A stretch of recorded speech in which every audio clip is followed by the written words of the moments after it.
এই লেখনেওয়ালা ফেরেশতা আপনার কাঁধে আছে না? গুনাহ সামনে এসে গেলে এই কথাটা কল্পনা করেন, শক্ত লিখতেছে তাহলে কেন করব? ও যুবক, এই জবান দিয়ে পাঠার মতো বকাবকি করো, কাজাকাজি করো, জবানের মালিক কে একটু বলেন? জিহ্বা থাকলে কি কথা বলা যায়? মুখ থাকলে কথা বলা যায়? তাহলে বুবারা কয় না কেন? বুবাদের মুখে দাঁত আছে না নাই? জিহ্বা আছে না নাই? ঠোঁট আছে, কথা কয় না কেন? কয় না। আপনারও আছে, তারও আছে, সে কয় না আপনি কন, তাহলে বোঝা যায় কথা আমি বলি না, বলায় কে? এই জবানকে যদি তুমি অন্যায়ভাবে ব্যবহার করো তাহলে আল্লাহ তাআলা জবানটা বন্ধ করে দিতে পারে। মরার 10 বছর আগে প্যারালাইসিস করে দিবে, খালি নালাবার কানবা, কথা বলতে পারবে না। নালাবা কাঁদবা, কথা বলতে পারবে না। জবানের মালিক কে? আর রহমান আল্লামাল কুরআন খালাকাল ইনসান আল্লামাহুল বায়ান আল্লামাহুল বায়ান আল্লামাহুল বায়ান। বয়ান শিক্ষা দিয়েছে আল্লাহ। আরে আমার মুখের জিহ্বাটা যতটুকু, ছাগলের মুখের জিহ্বা কিন্তু ততটুকু। কথা বলেন ঠিক কি না? ছাগলের মুখের জিহ্বাটা যতটুকু, তোমার মুখের জিহ্বাটা যতটুকু। ছাগলের জিহ্বাটা নাড়া দিলে ভ্যাবা শব্দ হয়, আর তোমার জিহ্বাটা নাড়া দিলে সুন্দর সুন্দর কথা হয়। কুকুরের মুখের ভিতরে যতটুকু একটা জিহ্বা, তোমার মুখের মধ্যে তেমন একটা জিহ্বা। ওরটা নাড়া দিলে ঘেউ ঘেউ শব্দ হয়, তোমারটা নাড়া দিলে কত সুন্দর কথা হয়। তাহলে জিহ্বার কোনো যোগ্যতা নাই, মুখের কোনো কারামতি নাই, সর্বময় ক্ষমতার মালিক আল্লাহ। আল্লাহ বলাই তাই বলি, কাজেই এই জবান দেওয়ার কোনোদিন অকথ্য ভাষা ব্যবহার করব একটু আদা করবেন, করব। পাক্কা প্রতিজ্ঞা করেন, যত বড় বিপদ আসুক আমি বকানি দেব না, আমি গীবত করব না, আমি স্বীকার করব না, আমি পরনিন্দা করব না, আমি মিথ্যা কথা বলবো না। এই জিহ্বারে কন্ট্রোল করেন। এই গুনাহ করার সময় যদি আপনি কল্পনা করেন ফেরেশতারা লেখেও দেখে, তাহলে ফিরে আসতে পারবেন। 3 নম্বর কল্পনা হলো আমার দিক। 3 নম্বর গুনাহ করার সময় আপনার কল্পনা থাকবে, আমি যে হালাতে, যে অবস্থায় গুনাহ করতেছি, এই হালাতে আমার মরণ হতে পারে। কথা কয় না? জিনা কথা রত অবস্থায় মরণ হতে পারে, পারে পারে পারে। মোবাইলে বাজে ছবি দেখতেছেন, ওই অবস্থায় স্টক করে মরণ হতে পারে। মদ খাওয়া অবস্থায় মরণ হতে পারে, গাঁজা খাওয়া অবস্থায় মরণ হতে পারে, সুদে টাকা লেনদেন অবস্থায় মরণ হতে পারে, ঘুষের টাকা লেনদেন অবস্থায় মরণ হতে পারে।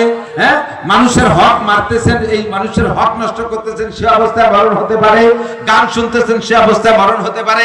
সিনেমা দেখতেছেন, সে অবস্থায় মরণ হতে পারে, পারে পারে পারে। বেপরদা অবস্থায় মরণ হতে পারে। আর নবী পাক বলেন, তামুতুনা কামা তাহইয়াউন ওয়া তুহশারুনা কামা তামুতুন, তামুতুনা কামা তাহইয়াউন ওয়া তুহশারুনা কামা তামুতুন। তোমার জীবন যাপন যেমন হবে, মরণ তোমার তেমন হবে। জীবন যাপন যেমন হবে, মরণ তোমার তেমন হবে। আর মরণ তোমার যেমন হবে, হাসরের ময়দানে ওঠাও তোমার তেমন হবে।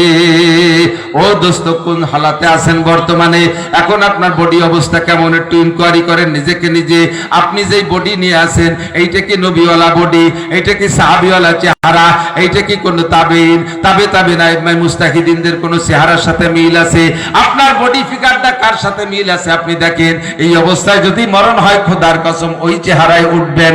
আপনার বর্তমান আপনার পেশা আর নেশা কি আছে, আপনি কোন কর্মে রত আছেন, এই অবস্থায় আপনার মরণ হইলে, আপনি যদি সুদে ব্যবসায় রত থাকেন, আপনি যদি ঘুষের ব্যবসায় রত থাকেন, আপনি যদি চাকরি করতেছেন, যেখানে সেখানে দুর্নীতি করতেছেন, এই অবস্থায় যদি জীবন যাপন হয়, আর ওই অবস্থায় যদি আপনার মরণ হয়, কিয়ামতের ময়দানে উঠবেন কারুন, হামান, সাদ্দাদ, আবু উবাই বিন খালব, আবু জাহেল, আবু লাহাব, উতবা, সাইবা, ওলীদ ইবনে মুগীরা, এই সমস্ত বড় বড় কাফেরদের লিডারদের সাথে আপনার হাসর হবে।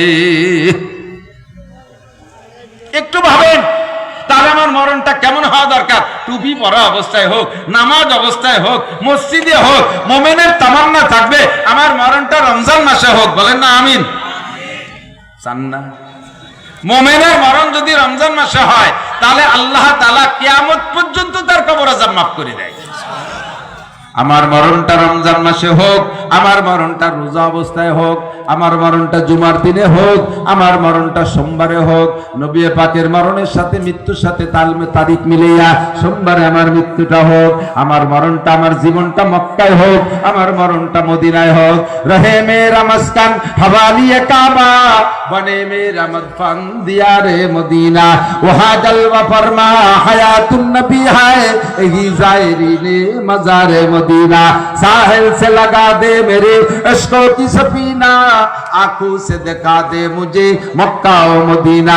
মুমিনের তামান্না থাকতে হবে জীবনে মক্কা মদিনা দেখবো, যতদিন বেঁচে থাকি আল্লাহ মক্কা শহরে একটু জায়গা দিও, মরণটা যেন মদিনায় হয় এমন একটা তামান্না থাকতে হবে।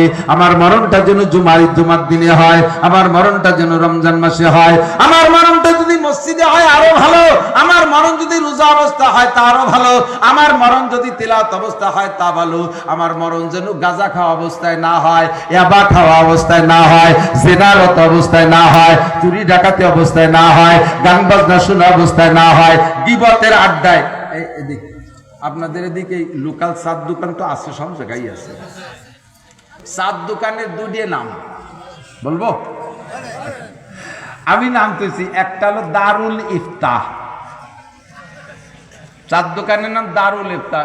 আপনারা পাবলিকরা টের পান নাই বলে হাসতেছেন না, হুজুর রাইখে দিছে। দারুল ইফতাহ মানে যেই জায়গা থেকে ফতোয়া দেওয়া হয় ওর নাম হলো দারুল ইফতাহ। চার দোকান দারুল ইফতাহ। আমি বসে চা খাই, আমারে মশালা জিজ্ঞেস করছে একজনে, হুজুর এই মশালাটা কি হবে? মসজিদে ঢুকছি, মোবাইল বন্ধ হতে মনে নাই, এর মধ্যে নামাজের মধ্যে মোবাইলে রিংটোন বাজি উঠছে, এ ফতোয়া কি এমনি কি করবো হুজুর? আমি ভাবতেছি যে একটা তো দলিল দিতে হবে, যদি উনি আহলে কোরআন হয় তাহলে কোরআন দিয়ে দলিল না দিলে শুনবে না, উনি যদি আহলে হাদিস হয় তাহলে বুখারীতে দলিল ছাড়া শুনবে না, তাহলে কোন জায়গায় মোবাইলের নাম আছে একটু খুঁজে দেই তালাশ করিয়া। আমি ভাবতেছি আমার বাবা শেষ হতি না হতি চার দোকানের মুফতিরা বিড়ি খাচ্ছে আর ফতোয়া ছাড়ি দিছে, বিড়ি দুমুয়ার মশলা বক বক করে বেরোচ্ছে, সত্যি দিয়ে মিথ্যে দিয়ে উল্টো দিয়ে পাল্টাই দিয়ে আরো হাওলা দেয়, আল্লাহর কোরআনে এই কইছে, আল্লাহর নবী হাদিসে এই কইছে, তো বলো দি সেই কোরআনের আয়াতটা বড় আর হাদিসটা বড় দি। আপনার এই ফতোয়া দিতে অনুমতি দিছে কে? সাইলেন্ট, নো টক বাট উস্কুত, চুপ থাকবেন, কথা বলবেন না, জীবনে ফতোয়া সংক্রান্ত কোনো কথা বলবেন না। চার দোকানে বানাইছে হলো দারুল ইফতাহ। আবার চার দোকানের আর এক নাম হলো মিনি সংসদ ভবন। এরপর নাই কি কইছি, জাতীয় সংসদে আমরা সংসদ ভবনে পাঠাই দিছি সংসদ সদস্যদেরকে ভোট দিয়ে, দেশের বাছাই করা সন্তানগুলোকে, উনরা ওই জায়গা থেকে যেভাবে পরিকল্পনা করে দেশ চালাবে দেশ সেভাবেই চলবে। অথচ চার দোকানে কতগুলো অনির্বাচিত এমপি আছে, তারা যে কি কড়া কড়া বুদ্ধি দেয় যা এমপি মন্ত্রীরা বোঝে না। এই জায়গা বসে দুনিয়ার পাকা পাকা গল্প কয়ে এরপরে বসে চেয়ারম্যান কেমন, চেয়ারম্যান বারবার হয়, উঁচু আছে, নিজেকে লোকজন বেশি তাই জরুরি হয়ে যায়।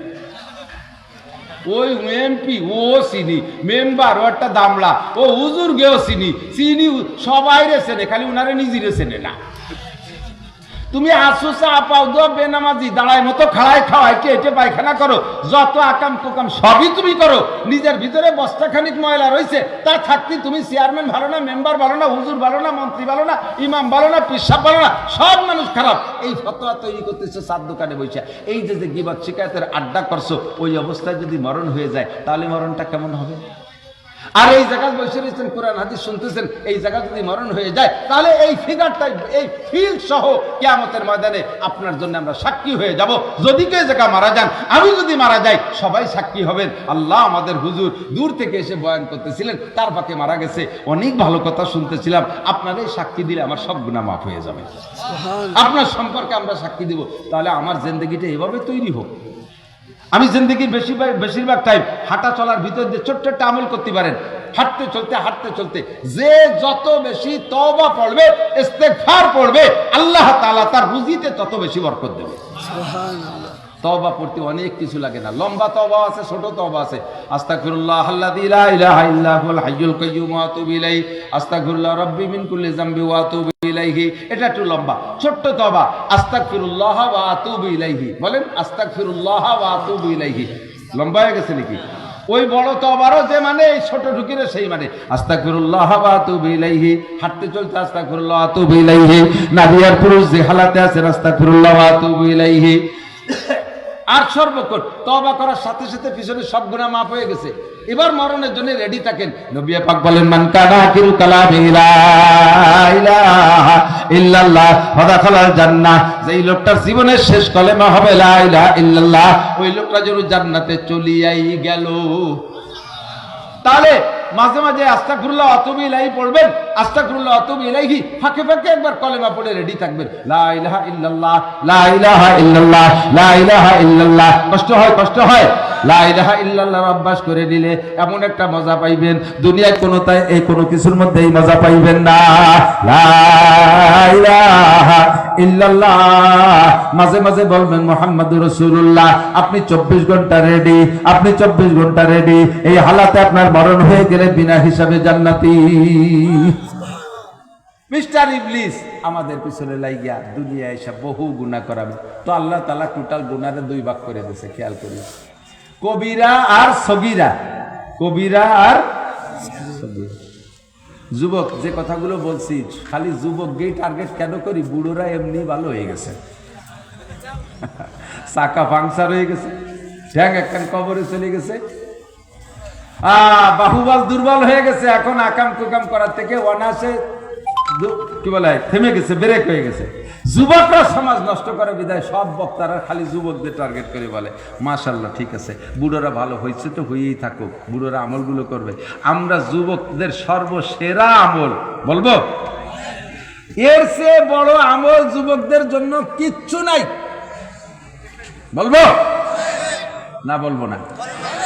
সত্যি নবী পাক বলেন, আল্লাহ ইত্তাকিল মাহারিমা তাকুন আবাদান নাস। ছোট্ট একটা কথা, ইত্তাকিল মাহারিমা তাকুন আবাদান নাস। তুমি সারা জীবন পড়ে ভরে নামাজ পড়ে সবচেয়ে বড় আবেদ হইতে পারবা না, সারা জীবন ভরে কোরআন শরীফ পড়ে সবচেয়ে বড় আবেদ হইতে পারবা না, ডেলি একটা উমরা করে সবচেয়ে বড় আবেদ হইতে পারবা না, সারা জীবন তাহাজ্জুদ পড়ে সবচেয়ে বড় আবেদ হইতে পারবা না। যদি তুমি সবচেয়ে বড় আবেদ হইতে চাও রে যুবক আর যুবতী, একটা কাজ করো, একটা কাজ করো, ইত্তাকিল মাহারিমা। যত হারাম কাজ আছে সব হারামকে পরিত্যাগ করো, যত হারাম আছে ছেড়ে দাও, যত হারাম আছে ছেড়ে দাও, যত হারাম আছে ছেড়ে দাও। আরে হালাল ধরা সহজ, হারাম ছাড়া সহজ না। দুধ খাওয়া সহজ, খেয়াল করে না, দুধ খাওয়া কঠিন না সহজ? গিলাসে ঢেলে চুমুক দেখাবো, আটেও খাওয়া যায়, বাজারে খাওয়া যায়, চার দোকানে খাওয়া যায়, বাড়ি বসে খাওয়া যায়, সব জায়গায় দুধ খাওয়া যায়। দুধ খালি কেউ গালাগালি করে নাকি? কেউ কেউ রাগ করে নাকি? অ্যারেস্ট হয়ে যাবে নাকি? তো দুধ খাওয়া সহজ, কিন্তু মদ খাওয়ার যদি কেউ অভ্যাস থাকে, ওই মদের অভ্যাস ছেড়ে দিয়া বাড়ি কঠিন। বোঝে নাই? হুজুর এজন্য বললেন ইত্তাকিল মাহারিম, যত হারাম আছে ছাইরা দাও। মদ হারাম, গাঁজা হারাম, ইয়াবা হারাম, ফেনসিডিল হারাম, হিরোইন হারাম, বিড়ি হারাম, সিগারেট হারাম, আরে জিনা হারাম, ব্যভিচার হারাম, আইঠেলা হারাম, জালদলি হারাম, মিথ্যে সাক্ষী হারাম, মিথ্যে মামলা হারাম, অকথ্য ভাষায় গালাগালি করা হারাম, টাকনুসে পুরুষে প্যান্ট পাজামা পরা হারাম, পুরুষের দাড়ি কাটা হারাম, দাড়ি ছাটা হারাম। এক মুঠের আগে যদি কেউ দাড়ি কাইটা সাইটা ফেলে, ওই লোকটা যদি মসজিদের ইমাম হয় তার পিছনে নামাজ পড়া জায়েজ নাই।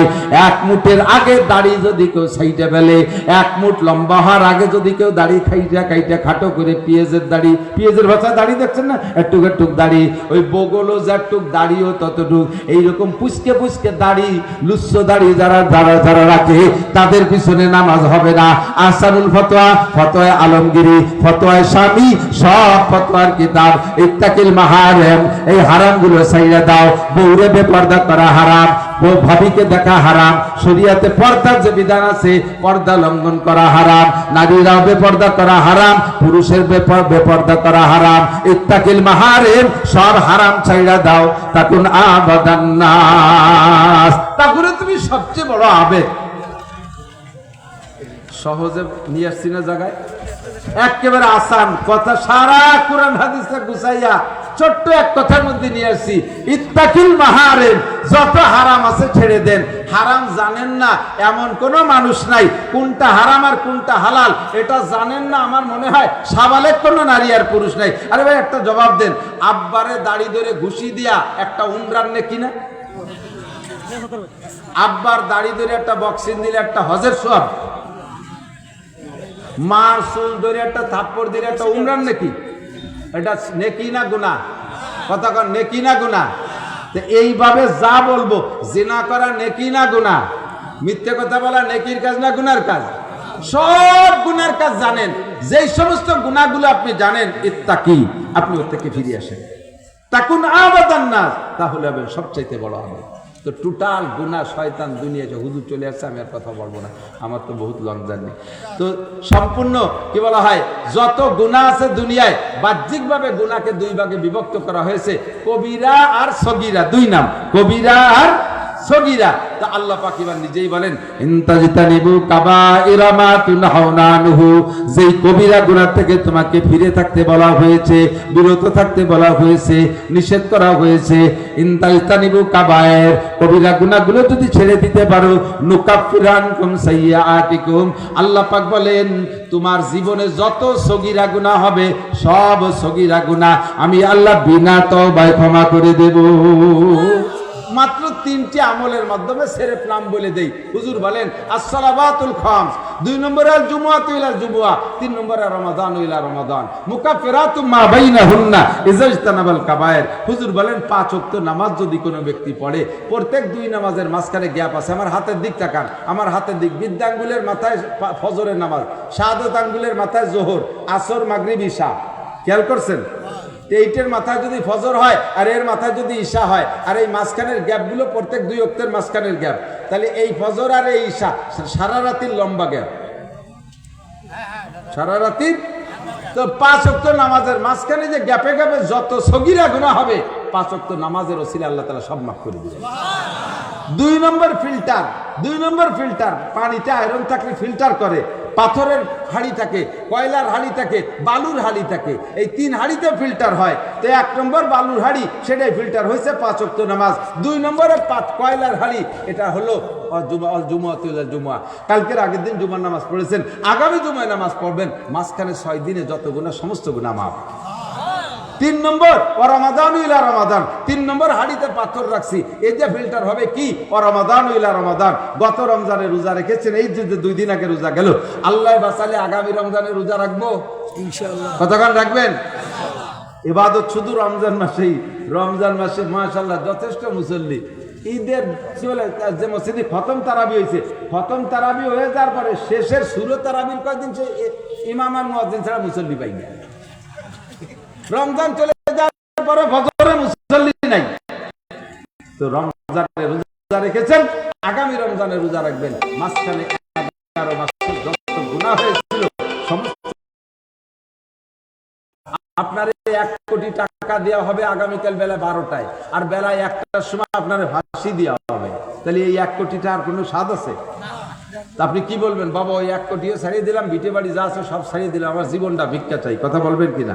তেমনই আপনাকে নেকি দেওয়া হবে, এটা তো আসেই, ফাঁকে আপনার গুনাহ মাফ করে দেবে, এটা হলো সবচেয়ে বড় পুরস্কার। আল্লাহ তাআলা 3 ইবাদতের মাধ্যমে সমস্ত সগীরা গুনাহ মাফ করে দিবেন। শর্ত হলো কবিরা গুনাহ থেকে বেঁচে থাকতে হবে। আর অনেকগুলো কবিরা গুনাহ বলছি, এর থেকে আল্লাহ বেঁচে থাকার তৌফিক দান করুন। ভাষাগত ত্রুটি বিচ্যুতি মার্জনীয়, যা বলেছি শুনেছি আল্লাহ আমল করার তৌফিক দান করেন। সবাই বলে আমিন। সুবহানাল্লাহি ওয়া বিহামদিহি, সুবহানাল্লাহিল আযীম, সুবহানাকাল্লাহুম্মা বিহামদিকা, আশহাদু আল্লা ইলাহা ইল্লা আনতা, আস্তাগফিরুকা ওয়া আতুবু ইলাইক। আসসালামু আলাইকুম ওয়া রাহমাতুল্লাহি ওয়া বারাকাতুহু। আলহামদুলিল্লাহ, আলহামদুলিল্লাহ, অসংখ্য ধন্যবাদ এবং প্রশংসা আমাদের আজকের মাহফিলের প্রধান আকর্ষণকে তার গুরুত্বপূর্ণ আলোচনা এবং দর্শন যুক্তি সম্পন্ন আলোচনা করার জন্য। সম্মানিত উপস্থিতি, মাহফিলের এ পর্যায়ে অত্যন্ত মূল্যবান আলোচনা নিয়ে আসবেন। শোনেন, একটা কথা বলি আপনাদের, এই বলুন তো, খাটার তলায় মজা না উপরে মজা? কথা বলেন, খাটার নিচে মজা না উপরে মজা? আপনাদের জন্য তো মজার আগে চিন্তা করতে ওঠার কি আরো বিশৃঙ্খলা করেন। আগে বলে নিয়েছিলাম না, আপনাদের দায়িত্ব বিশৃঙ্খলা রক্ষা করা, সুশৃঙ্খলা সুশৃঙ্খল পরিবেশ তৈরি করা, মনোযোগ সহকারে শোনা, আর ওই মধ্যিখানে ফাঁকা জায়গা পূর্ণ করে। তবে আমি মনে করে নিয়েছি, তা আপনি আবার নতুন মনে করতেছেন কেন? দয়া করে মেহরবানি করে আমি আপনাদের দৃষ্টি আকর্ষণ করি, সম্মানিত হাজির, মাহফিলের পর্যায়ে এই গোলদের মধ্যিখানে না মনে করেন, আমার কথা বলি না, দক্ষিণ খুলনার আলোড়ন সৃষ্টিকারী বক্তা, সুমিষ্ট কবির কণ্ঠস্বর বক্তা হযরত মাওলানা হাফেজ আসাদুজ্জামান খুলনা আমাদের কাছে আছেন। উনি গুরুত্বপূর্ণ বক্তব্য রাখবেন এবং বক্তব্য আজকে নতুন কথা শুনে থাকবেন। ভালো থাকুন। আপনারা শৃঙ্খলা না করে মেহরবানি করে তৈরি গতিতে যারা বাইরে আছেন ফাঁকা জায়গা পূর্ণ করে বসে পড়বেন। আমি আজকের মাহফিলের বিশেষ আকর্ষণ তরুণ, তেজস্বী ও উদীয়মান বক্তা, দক্ষিণবঙ্গের আলোড়ন সৃষ্টিকারী হযরত মাওলানা হাফেজ আসাদুজ্জামান পায়রা খুলনা সাহেবকে মূল্যবান আলোচনা পেশ করার জন্য আজকের মাহফিলের পক্ষ থেকে বিনীতভাবে আহ্বান জানাচ্ছি।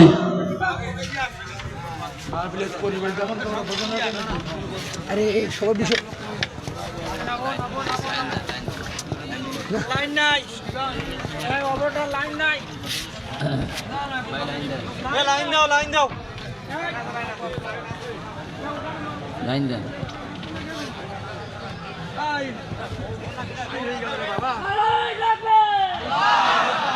হ্যালো, কিছু ভাই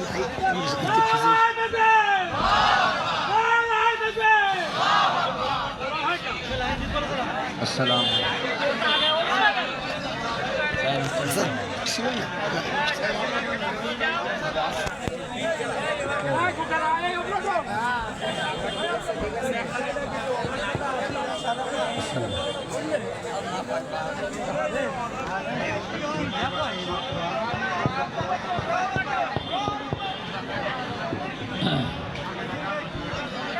আলহামদুলিল্লাহ।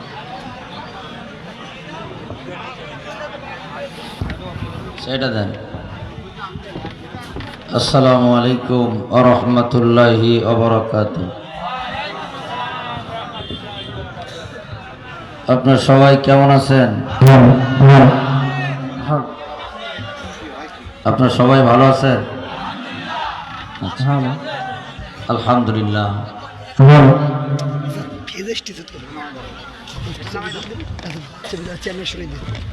শোনাবাই দেন।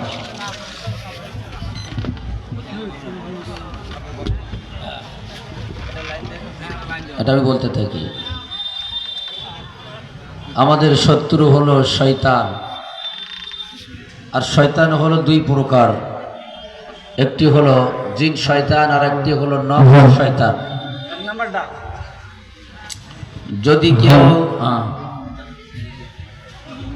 আচ্ছা নফসের ঘাড়ের পরে বাম পাটা রাখে, তার ডান পাটা আল্লাহ জান্নাতের দিকে এগিয়ে যায়। সুবহানাল্লাহ। অনেক আরাম করে বসে আছেন, আমি বুঝেছি, মনটা চাচ্ছে না। তো এই জন্য আমি অনুরোধ করব, মেহরবানি করে, আমি সবার আগে দাঁড়াচ্ছি, ভাই একটু দাঁড়ান তো, মেহরবানি করে একটু দাঁড়িয়ে যান। লিল্লাহে তাকবীর। যারা ওয়াজ শুনবেন আর এই ফাঁকে চলে যান, যারা শুনবেন না এই ফাঁকে চলে যান, যারা ওয়াজ শুনবেন একটু মেহরবানি করে ফাঁকা জায়গাটা বন্ধ করেন, এগিয়ে আসেন। জিকিরের সাথে লা ইলাহা ইল্লাল্লাহ, সবাই লা ইলাহা। মাশাআল্লাহ, এগিয়ে আসেন।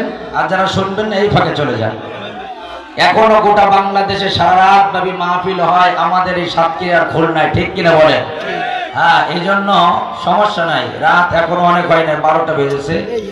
হ্যাঁ, মেহরবানি এপাশ থেকে কিছু লোক একটু ফাঁকা জায়গা বন্ধ করেন, আসেন, একটু মেহরবানি করে বসে যান, বসেন।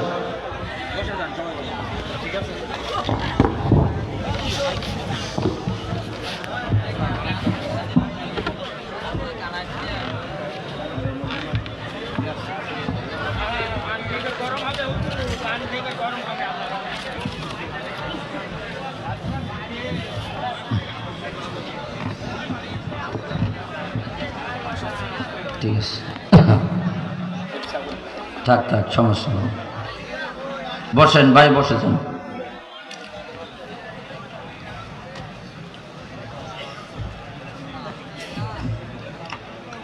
আলহামদুলিল্লাহ الحمد لله رب العالمين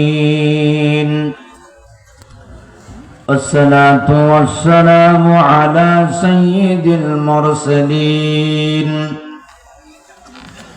وخاتم النبيين وعلى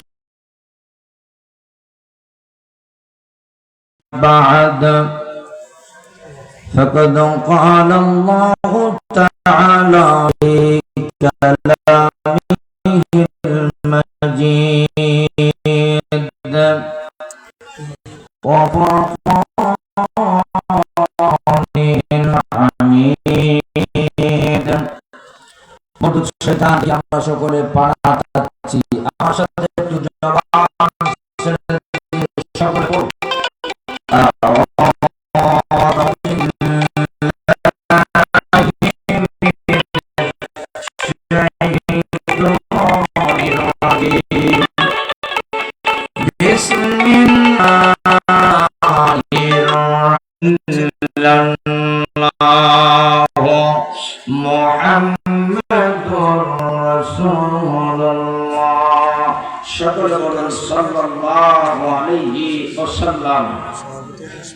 ঐতিহ্যবাহী দক্ষিণ বাংলার শ্রেষ্ঠ দানবীর মরহুম আলহাজ জিএম সোহরাব আলী প্রতিষ্ঠিত চাঁদনী মুখা আব্দুল মান্নান ইসালাহ সাহেবের ৬১তম ঐতিহাসিক ওয়াজ মাহফিল ২০২৬। আমরা সকলেই জানি ৩ দিন ব্যাপী এই ওয়াজ মাহফিলের আজকে দ্বিতীয় রজনী। আজকে দিনের জনাব সম্মানীয় মহতারাম মোকাররম সভাপতি, অত্র এলাকার সর্বজন শ্রদ্ধা ভাজন ব্যক্তিত্ব জনাব আলহাজ হযরতুল আল্লাহ মাওলানা রুহুল কুদ্দুস সাহেব, সভাপতি হযরতুল আল্লাহ মাওলানা আবু হানিফা মোহাম্মদ তোহা। আমি দুইজন মানুষকে চিনি, যোগ্য স্টেজের জন্য, যোগ্য একটি মঞ্চের জন্য যোগ্য মানুষদেরকে আমরা পেয়েছি, ঠিক কিনা বলুন? আমরা ৫ই আগস্টের পরে যত মাহফিলে যাচ্ছি, এই জাতীয় মানুষগুলা, মসজিদের ইমাম, খতিব, একজন আলেম, এই জাতীয় মানুষদের নাম আমরা সভাপতির স্থানে পাচ্ছি, বলুন আলহামদুলিল্লাহ। কিন্তু এর আগেই এই স্থানগুলো অনেকে দখল করে নিয়েছিল। কোরআনের মাহফিলের সভাপতি এমন এমন মানুষ যাদের মুখের দিকে তাকাইলে মনটা চাইতো না আর একবার তাকাই দেখি, হয় ভুড়ি বড় নাই মোজ বড়, এই দুটোর একটা বড় থাকতো। কিন্তু এখন আমলওয়ালা মানুষ, এই জাতীয় মানুষগুলা সভাপতি হোক আমরা চাই কি চাই না? আমাদের একটাই কথা, কোন মদখোর, গাঁজাখোর, নেশাখোর, জুয়াখোর, কোরআন বিরোধী, ইসলাম বিরোধী, আলেম ওলামা বিরোধী কোন নাফরমানদেরকে জাতীয় স্টেজে স্থান দেওয়া যাবে না। আল্লাহ পাক যেন এমন এমন মানুষদেরকে এই জাতীয় স্টেজে কবুল করেন, সকলে চিল্লায় বলুন আমিন। প্রাণ ভরে দোয়া করি আল্লাহ ওনাদের হায়াতে তৈয়্যিবা, সিয়াতে কুল্লিয়া দান করুন। আজকের দিনের অনেক আলোচক আলোচনা করেছেন, তার ভিতর থেকে অন্যতম আমার পূর্বে যিনি কথা বলেছেন, প্রধান আকর্ষণ জনাব হযরতুল আল্লামা আলহাজ হযরত মাওলানা নাসিরউদ্দিন যুক্তিবাদী সাহেব। আলোচনা রেখেছেন হযরত মাওলানা মুখলেসুর রহমান জিহাদি, হযরত মাওলানা হাফেজ আব্দুল্লাহ মামুন, হযরত মাওলানা কিসমত হোসেন ফারুকি সহ অনেক ওলামায়ে কেরাম। প্রথমেই দোয়া করি আল্লাহ বক্তাদের বক্তৃতা, শ্রোতাদের শ্রবণ, আয়োজকদের আয়োজনকে যেন জান্নাতের জন্য কবুল করে নেন, সকলে বলুন আমিন। উপস্থিত অত্র এলাকা এবং পার্শ্ববর্তী এলাকার বিভিন্ন দিক থেকে আগত দিনদার, ফরেজগার, ইমানদার, মোমেন মোত্তাকি ভাইরা, পিতৃ সমতুল্য মুরব্বী বাবারা, স্নেহের কচিকাঁচা মাসুম বাচ্চারা, বিশেষ করে খালেদ বিন ওলীদের উত্তরসূরি, তারেক বিন জিয়াদ, মোহাম্মদ বিন কাসেম রহিমাহুল্লাহর উত্তরসূরি, শরীফ উসমান হাদি, বীর শ্রেষ্ঠ আবু সাঈদ, কিংবদন্তি আল্লামা দেলাওয়ার হোসেন সাঈদী রহমতুল্লাহ আলাইহি, এনাদের উত্তরসূরি। প্রাণ প্রিয় আমার যুবক ভাইরা, পর্দার অন্তরাল অবস্থানরতা, পর্দানাসীনা ধার্মিকা, গৃহকর্মে ব্যস্ত থাকা স্নেহময়ী মমতাময়ী আমার মা এবং বোনেরা, আসুন আলোচনার শুরুতেই সে মহান মালিকের দরবারে আমরা প্রশংসা করি, বিনীত মস্তকে সেজদা অবনত চিত্তে আল্লাহ পাকের বারেগায়ে রহমতে আলিশান দরবারে আমরা সকলে চিল্লা বলছি আলহামদুলিল্লাহ। আমার ভাইরা, রাত 12:30 বাজতে চলেছে। এখনো পর্যন্ত আপনারা যারা এই ময়দানে ধৈর্যের সাথে বসে আছেন, আপনারা কি খুশি আছেন না বেজার আছেন? মাশাআল্লাহ। তাহলে আমার সাথে আরেকবার বলেন, রব্বানা লাকাল হামদ হামদান কাসীরান তাইয়্যিবান মুবারাকান ফীহি। আল্লাহর প্রশংসার পরে দুরূদ ও সালাম পেশ করছি নবী পাকের জন্য, বিশ্ব মানবতার মুক্তির মহানায়ক আশরাফুল মাখলুকাত সরদারে দো আলম বিশ্ব সভার সভাপতি জনাবে মুহাম্মদ রাসূলুল্লাহ সাল্লাল্লাহু আলাইহি ওয়াসাল্লাম। ভাইরা আমার, এমন একটি সভায় আমি স্টেজে এসেছি। আমার পূর্বে ছিলেন প্রধান বক্তা, এখন প্রধান বক্তার আলোচনা শেষের পরে বিশেষ বক্তার আলোচনা আর হয় না, আখিরি দোয়াটা হয়। তো যেহেতু আপনারা আছেন, অনেকেই এখনো পর্যন্ত আছেন, এখন যদি আমি কিছু সময় আলোচনা করি আপনাদের কি কষ্ট হবে? হ্যাঁ, তবে একটা কথা বলে রাখি, কোরআনের মাহফিল, এখানে আমি রাজনীতি করার উদ্দেশ্যে আসি নাই, ভোট চাওয়ার জন্য আসি নাই, কাউকে কটূক্তি করা, ছোট করা, অপমান করা এটাও আমার উদ্দেশ্য নয়। ব্যক্তিগতভাবে কারোর সাথে কোনো আদাওয়াতি, কোনো দুশ্মনী আমার নাই। আমরা এখানে যারা বসে আছি, আমার আত্মবিশ্বাস, আমাদের একটাই কথা, একটাই ডায়লগ, আমরা মুসলমান, এনেছি আল্লাহর পরে ঈমান। আমাদের সংবিধানের নাম হলো মহাগ্রন্থ আল কোরআন। আর এই মানুষগুলা রাত 12:30 পর্যন্ত বসে আছে। এরা বক্তা সিয়ারা দেখার জন্য খিচুড়ির প্যাকেট, বিরিয়ানির প্যাকেটের লোভে বসে আছে না। এরা কিন্তু নিঃসন্দেহে কোরআনের মাহফিলে আল্লাহর কোরআন থেকে আলোচনা শোনার জন্য বসে আছে। কারণ কোরআনের আলোচনা যখন হয়, এটা কোনো দলের না, ব্যক্তির না, এটা কারো রেস্ট্রি করা সম্পদ নয়। আমি বলি যে not for a party but for all party হুদাল লিন্নাস। জাতি ধর্ম বর্ণ নির্বিশেষে এই কোরআনটা হলো সকলের জন্য হেদায়েতের কিতাব। কথা বলো ঠিক কিনা বন্ধুগণ? তবে আমার আলোচনা শুরুর আগে আমি একটি মানুষকে স্মরণ করতেছি, আমার নিজের কর্তব্য মনে করতেছি। আমি বাংলাদেশে যত তাফসীর কারক, যত ওয়াইজিন আমরা পেয়েছি, অন্যতম একজন মানুষ যার জীবনে সর্বপ্রথম তাফসীর চট্টগ্রাম প্যারেড ময়দানে সূরা ফাতিহা 1 ঘন্টা 3 মিনিট তাফসীর শুনে 46 জন বিধর্মী ইসলাম ধর্ম গ্রহণ করেছেন। যেরকম সুবহানাল্লাহ। একজন শ্রোতা বলেন তো সেই মানুষটার নাম কি? কিংবদন্তি আল্লামা দেলোয়ার হোসেন সাইদী রহমাতুল্লাহ আলাইহি। এই মানুষটার নাম এক সময় এইভাবে আমরা বলতে পারতাম না। এই মাগুরাতে এই মানুষটার নাম নেওয়া 13 মিনিট পরে আমার জামার কলে হাত ধরে স্টেজ থেকে নামানো হলো। এই যে আপনাদের কালীগঞ্জ আশেপাশে সাইদ মেহেদির কথা মনে পড়ে, এই মানুষটার নাম নেওয়ার কারণেই লাঠিয়াল বাহিনী পাঠিয়েছে আমাদেরকে মারার জন্য। একটি অপরাধ ছিল, এই জবান দিয়া আল্লামা দেলোয়ার হোসেন সাইদী রহমাতুল্লাহ আলাইহির নামটা বলেছিলাম। কিন্তু বিশ্বাস করেন, যত তাফসীর কারক, যত বক্তার ওয়াজ আমরা শুনেছি, যাদের কথা আমাদের ভালো লেগেছে, কিন্তু এই মানুষটার কথায় যে এত বাস্তবতা আমরা অন্য কোনো বক্তার মাঝে আর খুঁজে পাই না।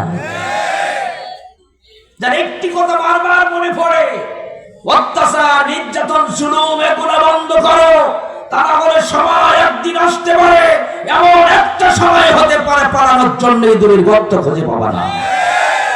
আরেকটি কথা বলেছিল, দিল্লির মামু বাড়ি যেই বলবা, সেই মামু বাড়ি ছাড়া জায়গাও হলো না।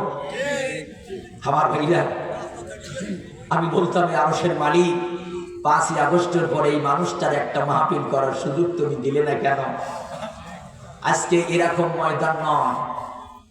আল্লামা সাইদির যদি একটি মাহফিল করার সুযোগ এই বাংলার মাটিতে হতো, জেলখানায় থাকার পরে 64টা জেলার সাইদি পাগল তৌহিদি জনতায়, আমার মনে হয় গোটা বিশ্বের 50টা জেলার রাষ্ট্র থেকে আল্লামা সাইদি পাগল তৌহিদি জনতা পঙ্গপালের মতো ছুটে আসতে হবে।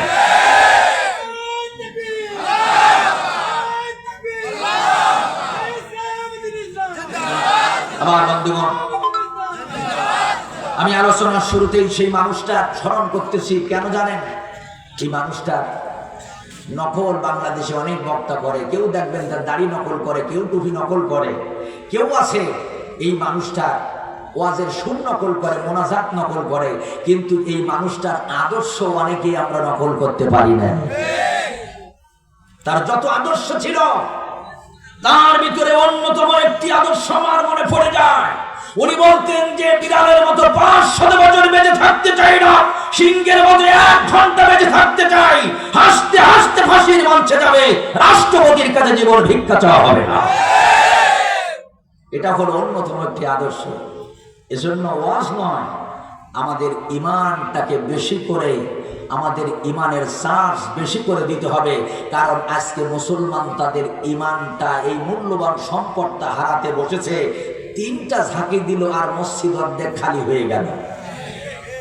এই 3 সপ্তাহ আগে না 4 সপ্তাহ আগে 2-3টে ঝাঁকি দিল, এক মসজিদের ইমাম সাহেব খুতবা নিয়েও দৌড় দিছে। আচ্ছা আপনারা বলেন তো, ভূমিকম্প কে দিল? ভূমিকম্পর মালিক হলো আল্লাহ, আর আমরা আল্লাহর বাড়ি বসা, আল্লাহর ঘরে বসা। এখন মরণ যদি হয় আল্লাহর বাড়ি বসেই হবে। এখন আমরা মসজিদ থেকে পালাচ্ছি, ভূমিকম্প থেকে বাঁচবো, তার মানে বোঝা গেল যে আল্লাহ ছাড়া বাঁচানোর আরো কেউ আছে। আমার বন্ধুগণ, এই ভূমিকম্প থেকে বাঁচার জন্য আমরা ভালো মানের রড খুঁজতেছি, ভূমিকম্পের মোকাবেলা করার জন্য আমরা ভালো মানের সিমেন্ট খুঁজতেছি, আমরা ভালো একজন ইঞ্জিনিয়ার খুঁজতেছি, এমন বিল্ডিং তৈরি করবেন 100 বছরে ভূমিকম্প হবে না। তবে একটা কথা বললাম শোনেন, আল্লাহর গজবের সাথে পাল্লা দিয়ে কেউ টিকে থাকতে পারে নাই। যিনি বলেছিল করোনার চেয়ে শক্তিশালী, সেও আজকে কিন্তু বাঁচতে পারে নাই। সুতরাং আল্লাহর গজবের থেকে বাঁচতে গেলে বিশ্বনবী 1000 বছর আগে বলেছে 3টা কারণে ভূমিকম্প হয়। জোরে বলেন কয়টা? 3টা কারণে ভূমিকম্প হয়। তার ভিতরে অন্যতম একটি কারণ হলো যখন নায়িকাদের নাচানো হবে, মেয়ে লোক ভাড়া করে নাচানো হবে। হাদিসে এসেছে যখন বাদ্যযন্ত্র সমাজে বেড়ে যাবে। আর একটা হলো নেশা জাতীয় দ্রব্য যখন সমাজে ব্যাপকভাবে ছড়িয়ে পড়বে, মদ, গাঁজা, ইয়াবা, ফেন্সিডিল, হিরোইন, এগুলো যখন সমাজে ব্যাপকভাবে ছড়িয়ে পড়বে, আল্লাহ রাসূল বলেছেন 2টা গজবের প্রস্তুতি নাও। একটা হলো পাথরের বৃষ্টি, আর একটা হলো ভূমিকম্প। আমরা মোল্লারা ওয়াজ করবো কি? ওয়াজ করতে গেলে, মহিলাদের কথা বলতে গেলে, একটু পর্দার কথা বলতে গেলে ওই রাজাকার রাজাকার ট্যাগটা লাগানো হয়। আমার বন্ধুগণ, সুতরাং আসুন, সময় যখন আপনারা দিয়েছেন আর আমি যখন পেয়েছি, একটু হালকা পাওয়ারের অ্যান্টিবায়োটিক, কি বলেন তো, মানে সব অ্যান্টিবায়োটিক সব রোগের কাজ করে, ঠিক কিনা? মুরব্বীরা এসেছেন, ওনারা একটু পিতা মাতার ওয়াজ শুনবে। এরপরে যুবকেরা এসেছেন, তারা হুজুরের কাছে মাঝে মাঝে 2 ইসলামী সঙ্গীত শুনতে চায় কিনা? হ্যাঁ। তারপরে মহিলারা এসেছেন যে হুজুর সারা জীবন স্বামীর খেদমতের ওয়াজ করলেন, একটু স্ত্রী খেদমতের ওয়াজ মাঝে মাঝে করি। এজন্য মাইকারা ভাইও যেন বাদ না যায়, সবার জন্য হালকা পাওয়ারের অ্যান্টিবায়োটিক। কি পাওয়ারের বলুন তো? হ্যাঁ, কারণ অ্যান্টিবায়োটিকের পাওয়ার বেশি হলে আবার গা মাথা ঘুরে পড়ে যায়। এজন্য হালকা পাওয়ারের একটু অ্যান্টিবায়োটিক হবে। আপনারা রাজি আছেন? তাকবীর দেন, লিল্লাহি তাকবীর। আল কোরআনের আলো।